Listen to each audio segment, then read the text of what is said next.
Hello, good morning. Yan, for today's video guys, maglilinis tayo ng ating washing machine. Alright, so ito tinanggal natin. Madali lang palang tanggal ng ano guys, yung ano, ayan, yung spinner natin. Kasi napapansin ko sobrang ingay, so kailangan lang talaga lagyan ng grasa. So I check naman yung ano, I don't know anong pangalan nito, yung mga dito wrapper, okay naman siya. So try natin maglagay lagay natin ng grasa. So galiin natin magano guys, maglinis talaga ng ating mga washing machine kasi ayan go. Makikita na grabe sobrang dumi. Ito sa ilalim guys no? Grabe no.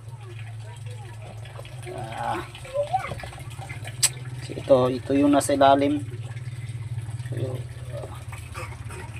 yan, nahalo yan sa ano natin sa tubig kasi dito yun sa drainage, so yun nahalo yan sa labahan natin.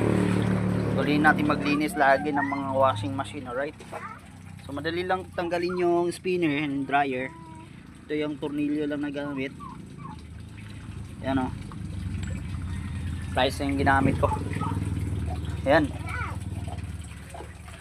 grabe no, hindi ko akalain ganyan kadumi yung sa ilalim. Sobrang dumi.